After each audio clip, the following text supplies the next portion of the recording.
तो देखो, आज आज बीजेपी गलती और सज़ा जो भुगत रही है जनता, उसको गिनाने के लिए आया था कि किन किन गलतियों की सज़ा भुगतेंगे। अनफॉर्चुनेटली हमारी सज़ाएं कम नहीं हो रही है, हमारे सज़ा में इजाफा हो रहा है, इतना ज़्यादा इजाफा कि आज आरबीआई के गवर्नर के साथ, रिजर्व बैंक के गवर्नर के साथ कई सारे इकोनॉमिस्ट ने आज आज बैठ के जो है मीटिंग की, और तय ये हुआ कि इंडिया की करेंसी को डीवैल्यूएट किया जाएगा। यानी आज जो 75 रुपए में डॉलर आ रहा है उसको डीवैल्यूएट किया जाएगा। ले देखे आज सच बाहर आ ही गया। आपको पता है परमार भाई, लोगों को यह बताया गया कि 600 बिलियन डॉलर की हमारे पास फॉरेन रिजर्व है, ये बताया गया, लेकिन ये नहीं बताया गया कि 600 बिलियन डॉलर का रिजर्व हमारे पास है ही नहीं, कभी था ही नहीं। लोगों को बेवकूफ़ बनाया गया, इतना रिजर्व है उतना रिजर्व है। आज जो है पैसे देने का टाइम आया तो पता चला कि इंडिया के पास नाम मात्र 221 बिलियन डॉलर का फॉरेन रिजर्व है।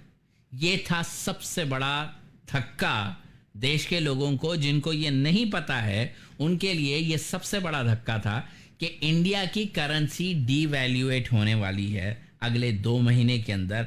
आज जो 75 रुपये चल रहा है ना, वो 75 जाके डॉलर की कीमत आज 75 रुपये जो चल रही है वो 90 पार हो सकता है। अगले 2 महीने के अंदर अचानक से 90 पार हो सकता है, क्योंकि गवर्नमेंट के पास अब कोई और चारा नहीं रहा कि अपनी करेंसी को डीवैल्यूएट करने के अलावा और कोई चारा नहीं रहा। वो अनफॉर्चुनेटली लोगों को ये बात समझ में नहीं आई कि हम लोग ऑलरेडी डीवैल्यूएटेड करेंसी के ऊपर जी रहे हैं। आज आप उठा के देख लो, उदाहरण के तौर पे अगर आप उठा के देख लो, 1 किलो दाल 209 रुपए किलो जा रही है। 1 किलो उड़द की दाल जो है, तुअर जिसको कहते हैं ना, तुअर की दाल 209 रुपए किलो जा रही है। जहाँ हालांकि आज से 4 साल पहले वो 96 रुपए किलो हुआ करती थी, आज 209 रुपए किलो हो रही है। 4 साल में ऐसा क्या हो गया कि तो उड़द की दाल जो है दुगने से भी ज़्यादा हो गई। पता चला कि जो उड़द की दाल है वो आज हमारे हिसाब में देखें तो ये वही हम $2 ही पे कर रहे हैं उड़द की दाल के, हम ज़्यादा पे नहीं कर रहे हैं। आज से 5 साल पहले भी $2.99 था, आज भी हम वही पे कर रहे हैं। तो इंडिया में ऐसा क्या हो गया?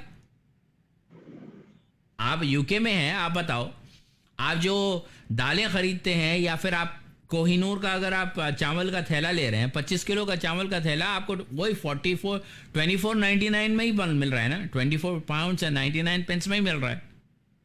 क्या उस कीमत में कोई भी जरा सा भी फर्क आया? लेकिन वही कोहिनूर का अगर आप हिसाब लगाओ, इंडिया में आप कितने पे कर रहे हो पता है? वही 25 किलो चावल के थैले के लिए।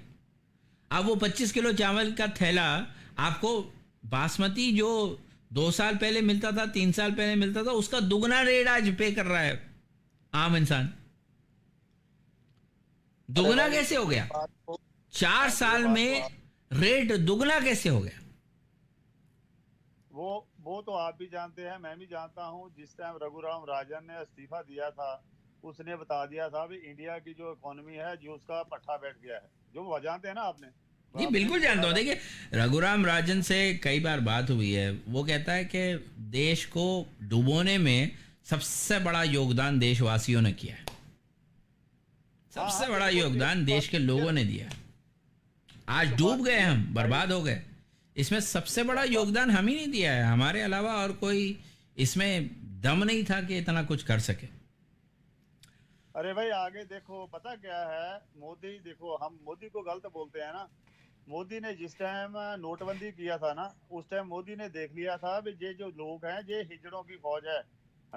तो जी कोई बात नहीं है, उसने पहला इंजेक्शन लगा दिया, किसी ने चू तक नहीं किया। बाद में उसने जम्मू कश्मीर में जो किया वो भी उसको कोई किसी ने नहीं बोला। फिर नोटबंदी के बाद जीएसटी, तमगान, फलान सारा कुछ किया। तो अभी पेट्रोल 100 के पार है ना, कोई बोल नहीं रहा। अगर कल को पेट्रोल 200 के पार भी हो जाएगा तो इन लोगों को लोगों हिम्मत नहीं है बोलने की। नहीं ये नहीं, बोलने क्या के नहीं। बोलेंगे, किधर बोलेंगे? देखिए परमार भाई, अगर 200 पार भी हो जाएगा तो बोलने की अब क्षमता किसके पास रही बताएं आप?